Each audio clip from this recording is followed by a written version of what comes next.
think everyone was hoping that when Apple came out with their first headset, that it was going to be revolutionary, like a pair of glasses with no wires, or something that we've been looking at for a long time, like contact lenses, or something that was just going to blow everyone away. And this just seemed to be kind of a turd.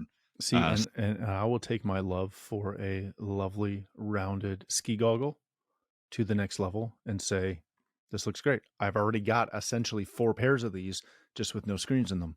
So granted, mine weren't $3,400. My eyes, the goggles do nothing. On this episode of ResiWeek, we talk FTC fines Ring, Liteline lighting products, and Apple's Worldwide Developer Conference. All this and more on this episode of ResiWeek.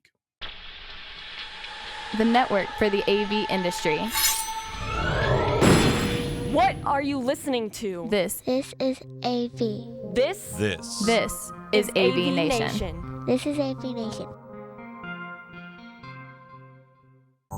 This is ResiWeek, episode 384, Apple Vision. Welcome to this episode of ResiWeek. This is your weekly roundup of all the latest news and stories for the residential AV industry. I'm your host, Matty Scott for AVNation.tv, and this week I'm pleased to be joined by 2 of my longtime friends. First, we have Amanda Wildman. She is the co-owner of TruMedia Home out in Michigan. How you doing, Amanda?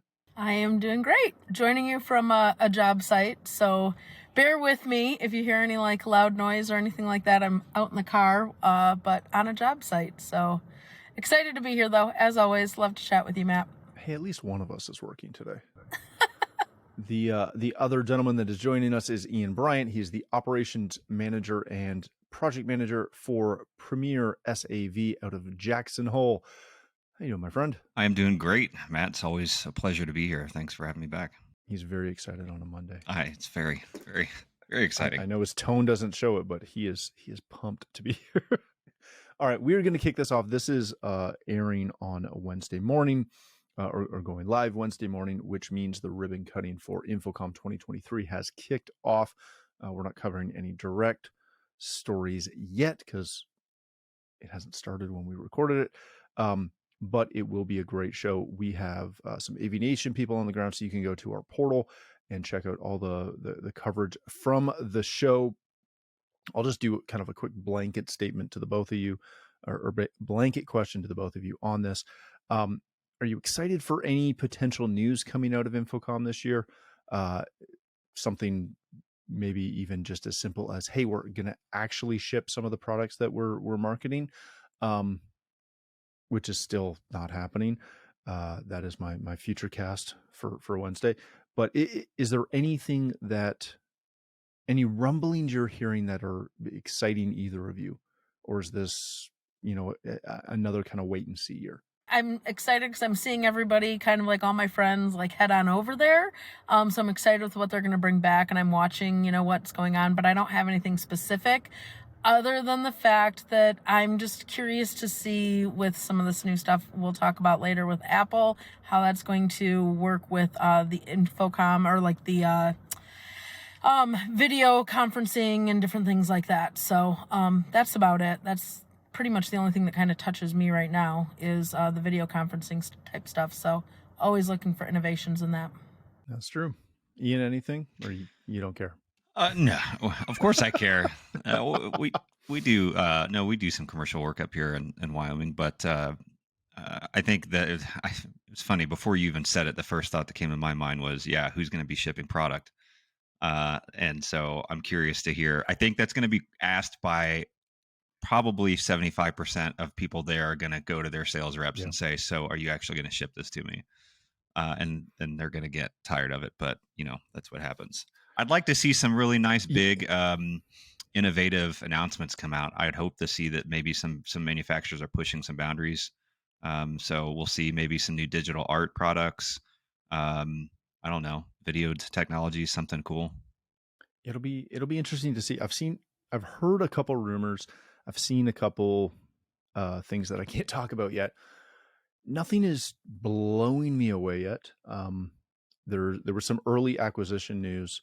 That it doesn't affect either of you, but one of the big distributors up here in Canada was just acquired by Midwich, which is cool for SFM and all the people over there. But again, that doesn't directly target our market. although SFM does have a small footprint in the residential integration space. Notwithstanding, it will be interesting to see what else comes down the pipe. So we'll probably cover a lot of that next week. All right, let's kick off some actual stories today. This comes to us from CE Pro. The FTC has accused Ring of illegal surveillance and proposes $5.8 million in refunds that possibly will hit consumers or just get tied up by the FTC. Maybe. Love to say that we'll see it, but we won't. No one will see it. So this essentially boils down to Ring's security was, shall we say, lax. That works, right, Ian?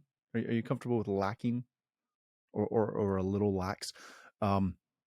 What a lot of the articles written about this kind of imply is that it was external hacking, which I have not yet seen any real reports stating that. The majority of it was by employees of said companies who were bypassing some potentially outdated security issues within the system to, again, get into some stuff. And also, there have been a couple of brute force things going on, but nothing too crazy. Amanda, let me start with you on this. I don't want to say that Ring is not known for having amazing security. Most people, most consumers just look at Ring and go, oh, they've got to be good because it's Amazon. Does this erode any consumer confidence? Or heck, will consumers even see this not only the CE Pro article, but any article about this? Or will this just get brushed under the rug? I think they're going to pay the fine. It's going to get brushed under the rug. And, they're just going to kind of go on happy-go-lucky. And people are used to the convenience, of easy plug-in doorbell, easy, do-it-yourself, kind of a thing. And I think that that's where our industry, we really need to do a good job of shining, of saying, look, we may be using some of these products, but this is how we're using them, and this is the trade-off that you're paying for that convenience, and making people aware. Because when they're just buying a product from like a big box store or whatever, they're just going home, they're plugging it in, they aren't thinking about it, they aren't thinking about the security, they aren't thinking about the passwords, they aren't thinking about, any of that kind of stuff. So I think if we're smart as an industry, like we use something like this to our advantage, of a selling point of why you work with an integrator. Why do you work with a professional to set these type of products up in your home and to be educated about it? It's scary. Earlier today, I was literally just talking with an very close adjacent industry to ours, an electrician, and they're like, oh yeah, well, we're tinkering with doing this and doing that. And I'm like, cool, where are you guys getting any training, or where are you getting any education? And like, neither one of them have gone to any continuing education, podcasts, training, classes, anything in like 5 years since they've gotten their journeyman, And it's like, that to me is a little bit more nerve-wracking. And I think it's just an opportunity for integrators to kind of say, this is, how we set ourselves apart. We're looking out for those things for you. Yeah, that's a good point. Ian, before I get to you, I want to just throw this fun stat in there, because there's a quote in the article that likely is coming from someone at the FTC, stating that this will show that their disregard and for security makes it clear that putting profit over privacy doesn't pay, and it's a $5.8 million judgment. I'm somewhat unclear on how the FTC deals with this, but notwithstanding, the estimated global sales for Ring.com in the US, global sales in US dollars was $663 million last year. So I'm sure the 5.8 mil is really going to put a huge dent in that and show them how it doesn't pay. But my question for you, Ian, is we've known in our community, we've known this fact, that Ring is not the most secure product on the market, that the majority of these consumer tech products are not. Do we have any control or any influence over those manufacturers to encourage them to increase some security. Because at the end of the day, we're the ones who are putting them in and having to explain what limitations there may be in these products for consumers. No. I mean, didn't want to answer that. I love a good leading question. I mean, the problem is, there's a couple of problems. Put some pressure on him, Ian. Come on. So we have a couple issues.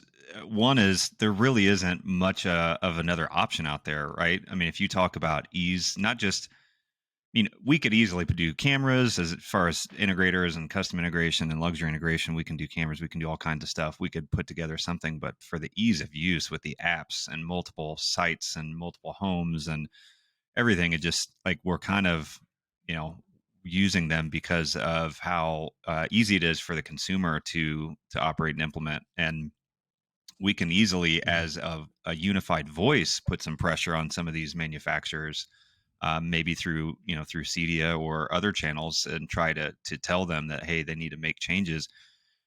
These are multi-billion-dollar companies.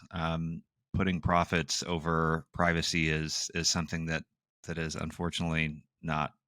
It's not something that it's very important to them as far as thinking about doing privacy first. We've seen it in the past. You talked about other. It's not just direct to consumer, just technology providers providing these simple solutions will take small shortcuts, think it's not a big deal, like utilizing old SSH protocols in their products, just because implementing the newer protocols requires writing a lot more code, or implementing subcontracting out more hours and things like that. And it's easy to go and go with the older solution.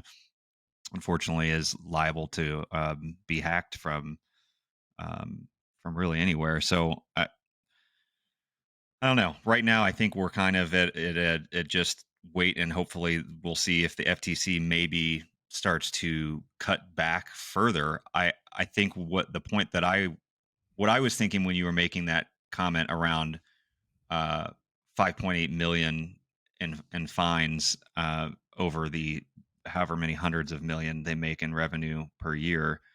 I don't feel like that's going far enough to show the world that we mean business on, hey, we really need to protect consumers. I don't know if maybe the European Union and they need to look and see if they violated any GDPR regulations to make any further fines. But I also don't think that in Amazon's to defend them, I don't think it makes sense for the FTC to just pick on them and not go after the hundreds and hundreds of other manufacturers and software providers for using outdated security protocols. Like, really if they're going to start doing, if the FTC is going to start doing investigations and start handing out fines, they need to be consistent with everyone. Is kind of the point I'm trying to get at. So whether or not we'll see that, and I'd argue that they will. Yeah, I would assume they will. Amazon is obviously the big fish. You can set the example, but also recognizing that Amazon can pay that. Yeah, Google can probably pay that if they are in the same boat. We don't know that they are. We're making general assumptions here, but there's going to be a boatload of smaller companies that, even if they were to go after them, they won't have any money to pay because they're fledging in that space. Well, then maybe those smaller companies will be the ones that make the changes to be more secure first. Set the bar higher for everyone else. Do you think that they're going to get pressure from the partners that they have, like LiftMaster, the garage door company, right? They're not going to want to be tied in, with this, but now that you can tie in your LiftMaster with the Ring app and that kind of thing, if these adjacent other companies start getting tied in, they might start putting some pressure back and be like, we don't like to get called into all this crap either. I would argue that they're still the big fish in the pond, though. So as big as LiftMaster is, and again, I don't know the numbers. I'm just guessing here. They don't have the numbers. They'd be punching well above their weight class to get into that fight, as with every other integration partner, because again, it's stinking Amazon. So hope to see it, and we've done our part here. So raise the flag. Let's go. All right. Let's change topics. As our lovely producer Mitchell said, for once, we're actually going to throw some Canadian content in here to maintain the fallacy that is Canadian content laws. Mitchell, I believe it's 33% of every episode legally would have to be Canadian content to. We talk enough about you, Matt. There's 3 of us here, and I am Canadian, thus Canadian content, no problem. All right. Liteline, a Canadian lighting fixture leader, has targeted the integration channel. Liteline is Canada's largest lighting fixture manufacturer, I believe specifically in the recessed lighting space. They were out at Lightapalooza this past February in Phoenix, showing all of their wares and all of their stuff to our industry. Read through the article. It covers a really interesting aspect of how tough it was for them as a electrical distribution partner company, right? That's how they distribute in Canada. That's how all of these companies work in the US typically as well. How hard of a time they had getting into the electrical space in the US. And then it gets into covering some of the really cool recessed intelligent downlights, etc. Some very, very cool stuff. So go check that out. Ian, let me start with you on this. We are seeing more and more companies. Lightline's been around for years. I've known of them for quite a long time. They are just starting down the vein of intelligent lighting, low voltage lighting, etc. We're seeing more and more companies from traditional, the traditional lighting space moving in that direction, or at least adding a vertical to that. What does that mean for us as integrators, as well as the way we as integrators relate or have working relationships with our electricians? Yeah, I mean, that's exactly what I was going to lead with was I think it depends on your region that you're in and your ability to sell and spec lighting fixtures. You know, where we are in Jackson Hole is a tiny community, and if we start really pushing hard on lighting fixtures directly to our builders or our customers, we're going to rub some shoulders with the electrical contractors that we're trying to be friendly with. And being such a small area, it's not, for us, is not really a risk that we want to start taking. If we are asked by our builder or if we're asked by the customer to get involved, we'd be more than happy to. And I'm really excited to see this brand Liteline start to push further to our channel and make it easier and more available for us. But I think depending on your region and depending on who you're working with, it's really going to depend on if the integrator is able to expand it, or if they want to take that strategic decision to that fight. Because as we all know, over the past decade or more, we've been kind of, and no one knows this more than Amanda, but the areas are starting to blend together. We are starting to merge into their market, and electricians are starting to merge into our market. And this just does add that availability for us to get lighting products like this at a good margin and make it a lot easier, just starting to blend those lines. And so I know it's kind of I don't know the answer you want, but I would say it's definitely a strategic per integrator decision that has to be made on what you think is going to work for your company. But the opportunity is absolutely there, and I love it. Surprisingly enough, that's exactly the answer I wanted, because that's the way I feel about this. And I have poked the bear at some of these events multiple times for implying just that opinion. Amanda, I've actually been dealing with this with one of my customers to Ian's point. And we do all of their tech, but they wanted to update some outdoor downlights. They called an electrician friend. He came over, tried to sell them some quote unquote intelligent lights. It's not a huge house, but it's large enough that those intelligent downlights didn't work over Bluetooth because of Bluetooth's limitations, which shocks no one who understands how Bluetooth works. And they were frustrated. They came to us. We came back with a solution that was, shockingly enough, a significantly higher investment than what their electrician had sent them. Is that right there the dividing line for how integrators can get into, the lighting aspect, is by going after those, I don't want to say expensive, but that separate line, that line that the electricians don't want to mess with because it's expensive, it's complicated, it's funky. They don't want to play.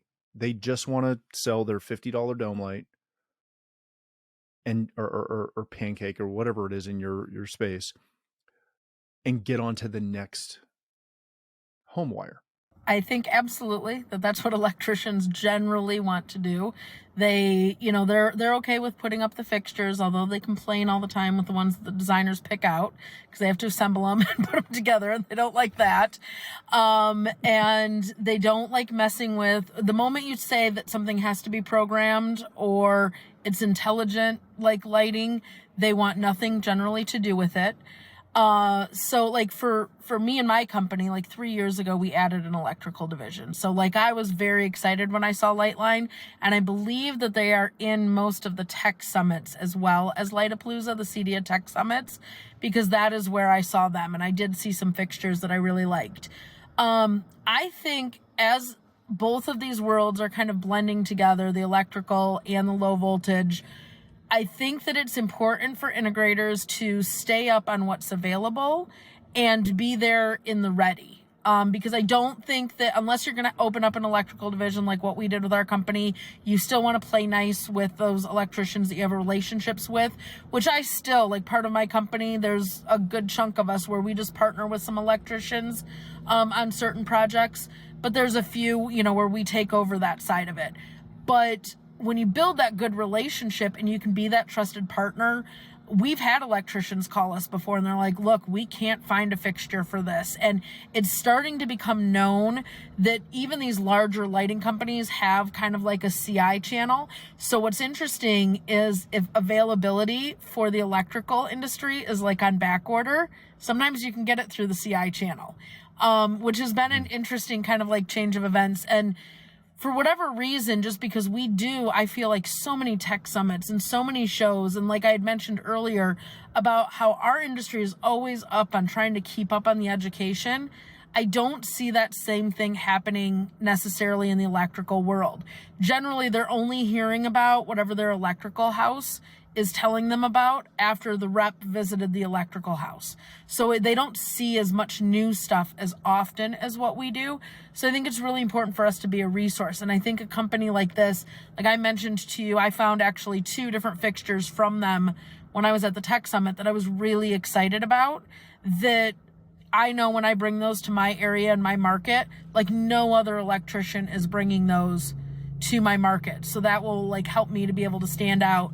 And even the electricians that I partner with, it's going to make their projects look a little bit better, look a little bit cooler, when I spec those kind of projects or products in.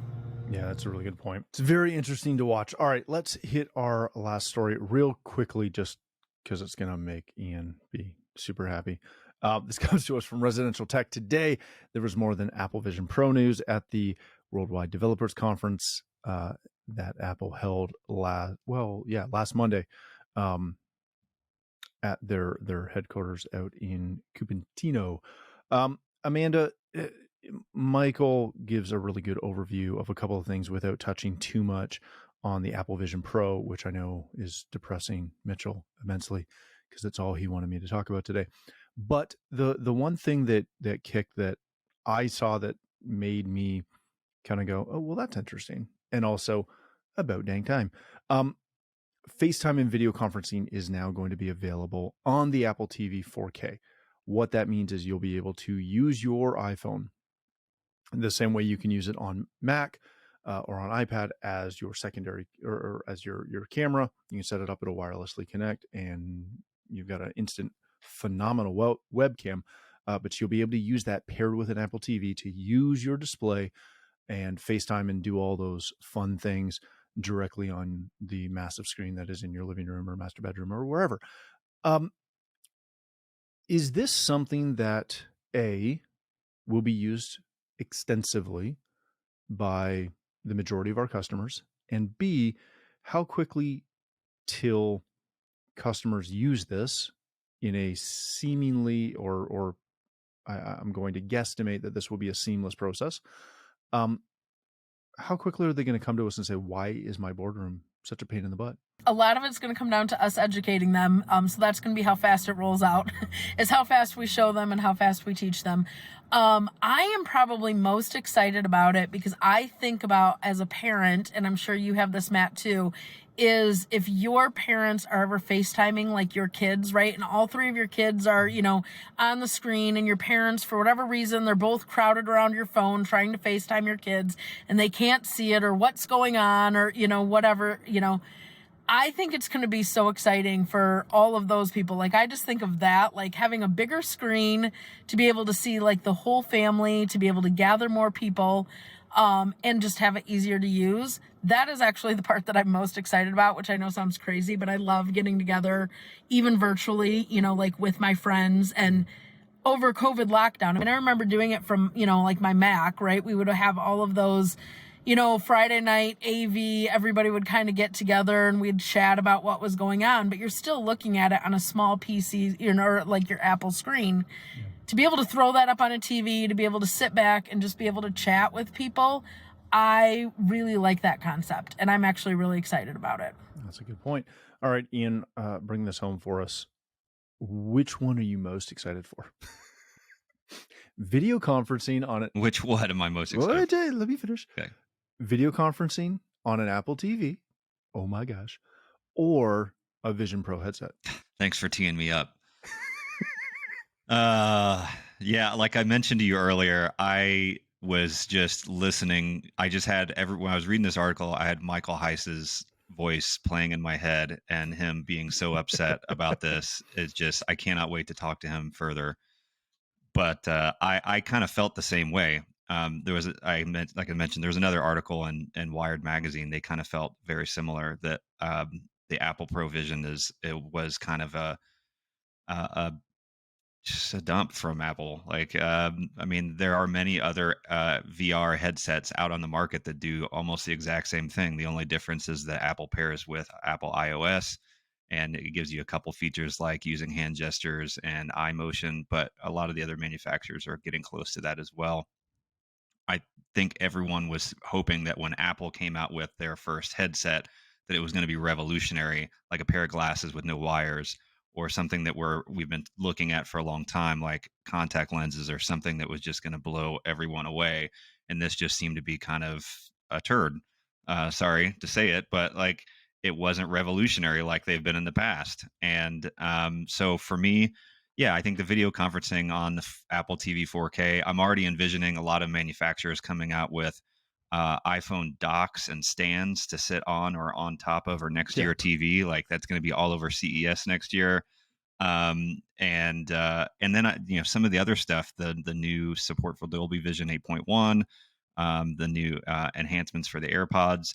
There was a lot of stuff at the developer conference. The new 15-inch MacBook Air with the new Pro chip. A lot of cool stuff. So I'm in agreement with Mike and Wired Magazine and everyone else saying I just don't think, I think they flopped. I think maybe in 3 revisions, the Vision Pro 3s will probably be pretty cool, and I'll fork out the thousands of dollars to get them. But for right now, I'll pass. See, and I will take my love for a lovely rounded ski goggle to the next level and say, this looks great. I've already got essentially 4 pairs of these just with no screens in them. So granted, mine weren't $3,400. Yeah. So, all right, let's wrap it. Let's wrap it there. What I really should have asked you is, what do you like better, video conferencing on the Apple TV or the Vision Pro? And tell me why it's the Vision Pro. That's how I should have properly asked that question. But Hey, before you boot us, though, I will say, keep in mind that the Apple TV 4K, I don't think we're gonna see this translating into our custom, or like our commercial customers projects. This is going to be utilized by our residential customers for personal purposes. I think eventually Apple's going to try to maybe get into that, but they're going to have to support third-party other codecs and devices and stuff like that. But it is a step in an interesting direction. I think it won't have the same penetration as or disruptive force as the iPad did in terms of like control panels. But I will be very curious to see how easily you can run a call and transfer it to your Apple TV and what that quality looks like. Because if it can beat the $1,000, conference bar from any manufacturer you want to really throw out there in terms of ease of use, picture quality, and mic pickup, that will be an interesting conversation, because there will be a ton of startups and, SMB clients that every time you go to quote any of the big brands from our space, their bars and their cameras, you'll get but we can just use a phone that we already have and hook it up. And be like, yeah, you can. Well, and if they're used to using it at home, yep. If they learn how to use it at home first, or their kids are doing it on all the Apple products at home first, it's going to translate to work very differently. We still have corporate clients that say, I just want an Apple TV to AirPlay to. And it doesn't matter how much you show them better products. I'm like, yeah, but it's easy. It works. I don't care. So, all right, let's leave it there. Ian, if people want to connect with you, learn more about Premiere SAV out in Jackson, how can they do that? They can go to our website, premieresav.com, and that's PREMIERE.SAV.com, and hit me up, email ian.bryant@premieresav.com. Excellent. Thank you, my friend. Amanda, thank you for joining us from the car. If people want to connect with you, learn more about TruMedia Home, where can they do that? Just search TruMedia Home on anything. Twitter, Facebook, Instagram, your favorite, TikTok, wherever. I'm there. Stop it. It's fun. Come on. It's okay. Social media queen. It's okay. No, it's not. All right. Thank you again for joining us. If you'd like to connect with me, you can find me on Twitter at Matt D. Scott and most other social platforms. But more importantly, please visit AVNation.tv, where you'll find this show as well as a wide variety of other shows with all the verticals that we cover. When you visit the website, please take a moment to check out our supporters. We are extremely thankful for their support and ask that you check them out as well. Thanks again for watching. That's all the time we have for this episode of ResiWeek.